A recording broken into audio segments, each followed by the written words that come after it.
I had fully planned on this tutorial being a live. It was going to be my first live. I tried to get up in the nerve to do it, and I just got so anxious.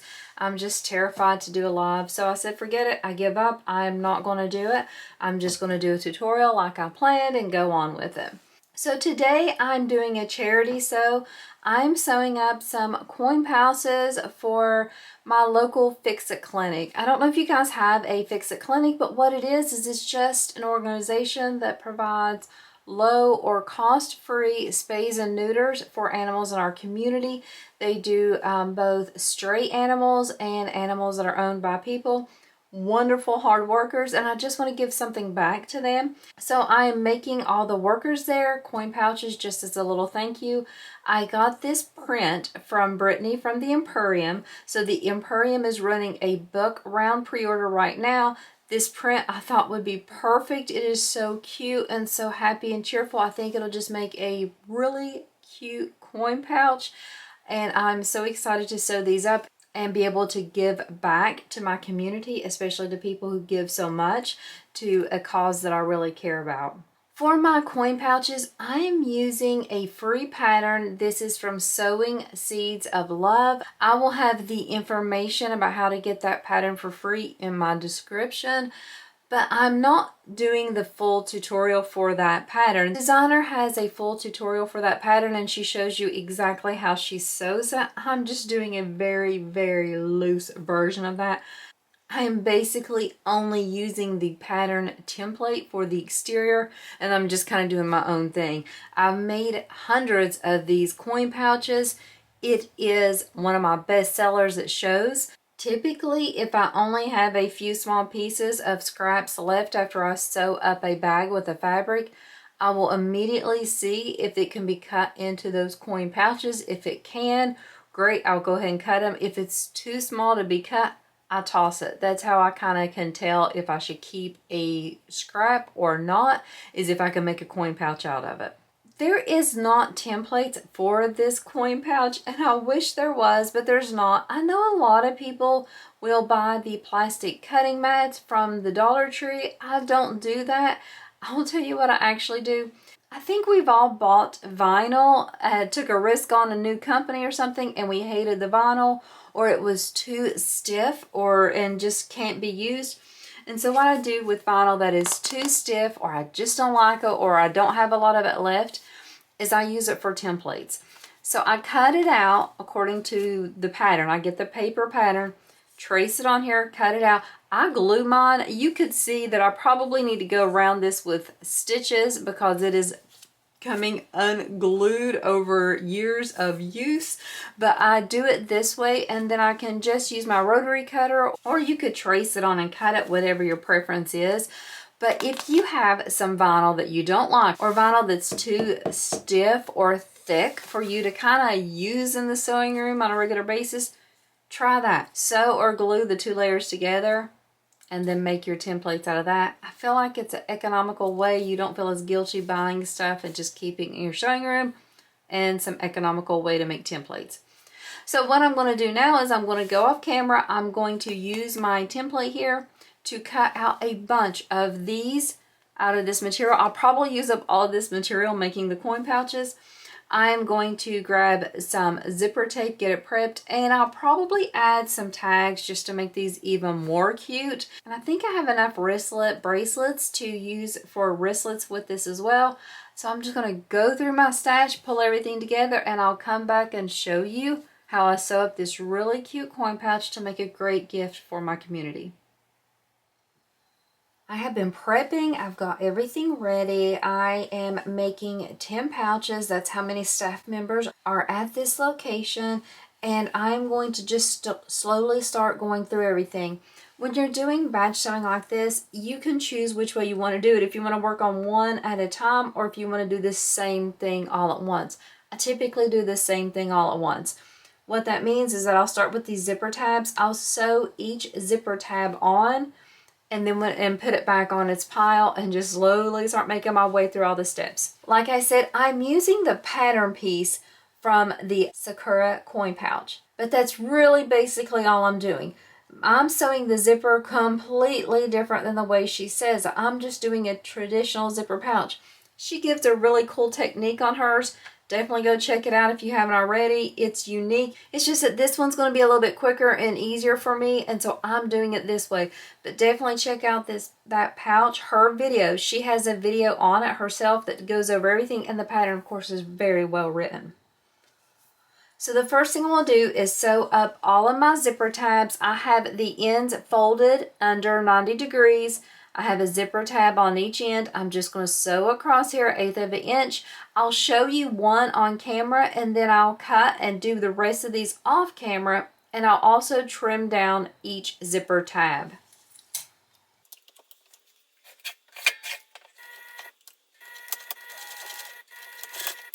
I like to make my zipper tab longer than the zipper tape because I feel like it makes it easier to sew, and I can start before I get to the zipper tape, what a lot of people call a lead, and so you can kind of make sure you don't get that bird's nesting or any of those wonky stitches at times. So this is how I did the first one. I'm going to set it aside. The rest of these I will change stitch. That means I will not break the stitches in between them. I'll just keep sewing one after the other, and then I'll cut them all at the end. The next couple of steps I'm going to do are optional. These are not necessary, but they add a really nice touch to these pouches, especially since these are a gift. I also do these when I sell these at shows. It allows me to really market these a little bit better.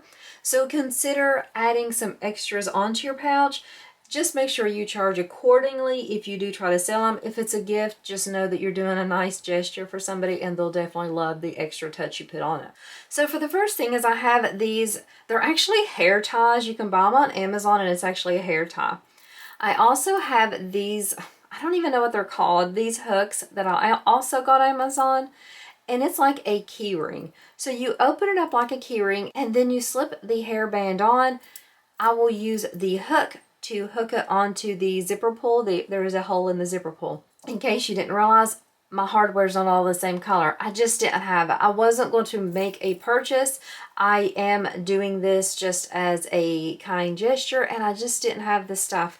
I'm a big proponent of using what you have, and it'll be fine and work out. So if someone really was upset about something, I would try to make amends for it, but most of the time people really don't care. But you see that goes on pretty easily. It just clips right in here. I'm going to make sure that I go ahead and put all these on, and then I will set these all aside. While I'm sewing this, I'll just kind of keep them out of the way so everything's not really cluttered on my sewing table here. But after I get all of those done, what I'll do is I'll start adding all my tags. Yes, I'm adding 2 cork tags and 1 sew-in tag. Is it necessary? No. The first thing I'm doing is I'm adding a tag with my name on it. Whenever you give gifts, it's always a great idea to do something with your name on it so that people know or remember where they got it from, or they can tell others, and it just kind of helps you grow your business a little bit. And then I'm also putting a motivational tag on each one of these. They're different ones. I didn't have enough of the same print to put them all the same. I'm also putting these woven tags. I got these from J&R Edwards, and it's just a really sweet tag. They gifted me these tags whenever I had an in-person class, and I just had some extras, and I know they would be really thankful that I'm putting them to good use and donating them in a kind project like this. They would appreciate that as well. So for the tags, what I'm going to do is I'm going to take one exterior, and my exterior piece only has cotton woven on it. That's all I have interfaced. You could add a fleece or a Decaville light kept out of the seam allowance if you want, but I'm keeping these a little bit economical, and it's a time saver to just have one layer of something that I can keep in the seam allowance. On the front and on the back, I will put a tag. I will center it, and I won't really measure too much, but I'll just put it a little bit further down. If there's a specific thing I want to showcase, I'll put it lower than that. So these might all have tags in different places. I will glue it just to hold it in place for a minute, and then I will stitch all around there.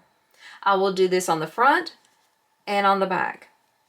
On the front, I'm going to put one of these woven tags. This tag has to be sewn in, and I really just want it sticking out the side. So whenever the bag is finished, I want it to look like this, just a cute little tag hanging out. So that means I need to put it like this to sew so that when I turn the bag right sides out, it'll be able to pop out. I'm going to sew all these tags. I'm going to put all the wristlets together, set everything aside, and that'll take me a little bit of time doing this. So I'll just put on a good book and kind of relax and enjoy the moment of sewing and the fact that I can use my skills to make somebody smile and do a kind gesture. I have sewn 3 tags on each pouch, 2 cork and 1 woven. Now it's time to attach the zipper to both the exterior and lining pieces. Typically, whenever I'm sewing a zipper on, I'll baste to the lining first and then come back in with the exterior. But since I have all of these, I'm going to be sewing on 20 sides of a zipper, 1 on each side, and I have a total of 10. If I would baste first, that would double that into 40 times. I'm not going to do that. So I'm going to do just the traditional zipper sandwich with clips. This time it will be easier and save me the time. I have my lining piece right sides up. I have my zipper tape right sides up. I have some clips at the top. My zipper pull is closing to the left right now. I'm going to add the back exterior because whenever I flip it, I want to make sure that I can have the zipper pull closing to the left on the front piece. If I added the front here, it would end up meaning that my front had the zipper pull closing to the right. Not a big deal, but it is what I want. With this pouch, it really doesn't matter too much what I choose to be my front or my back, but I decided that I would put my name tag on the back of these, so I'm going to try to be consistent with that. I'm going to take this exterior piece, place it right sides together, match up that top edge, and then I'm going to sew with the full seam allowance given in the pattern. Make sure your zipper tape is centered, and with mine, I didn't cut everything perfectly. I fully expect I will have to do some trimming and some straightening up at the end.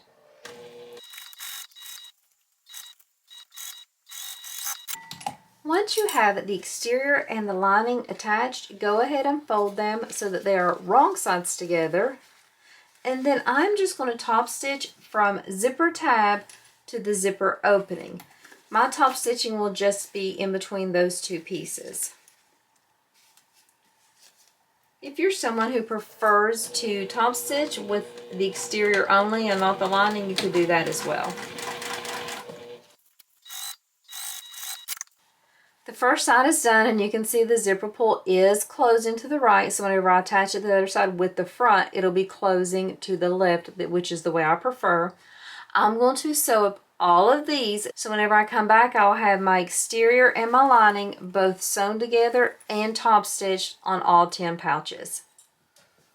I have sewn the stack of pouches, and I have both sides attached to the zipper, the exteriors and the linings. Now what we'll do is we will open up the zipper just a little bit. It's not like it would be hard to open from the inside, but I want to be careful that I don't run over that pull any with my needles, so I'm going to move it to the middle. I'm going to separate the exteriors and the linings and pull them right sides together. Now for me, what I'll do is I will just have these folded, and that includes the seams and the zipper teeth towards the lining. I'll add a clip on each side. So again, there's the teeth, folding them towards the lining. Now you can clip around if you need to, but what I want to do is I'm going to start sewing on one side of the lining and go all the way around to the other side. But I'm going to leave an opening here. This is how we'll turn this pouch. The zipper tape should not be in the seam allowance. There should be a gap, a big enough gap on each side that you can get the seam allowance through there. If there's not, just kind of skirt around it. You definitely don't want to get the zipper tab nor the zipper teeth in your seam. If you wanted to grade your seam by taking a bigger seam on the lining part, you can do that if you want, just to have a snugger fit. But just make sure you back stitch when you start and stop at this lining piece.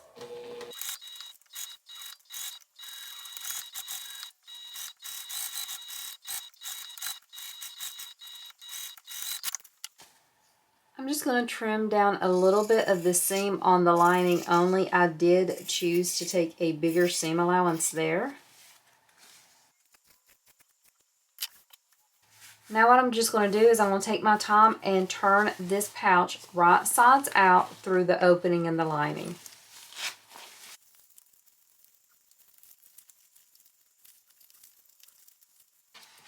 Before you close up the opening in the lining, take the time to round your curves to make sure they look really nice.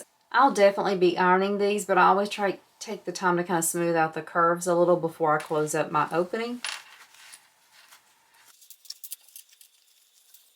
I make sure that the raw edges are tucked inside, and then I just sew across that opening with about 1/8 of an inch seam allowance.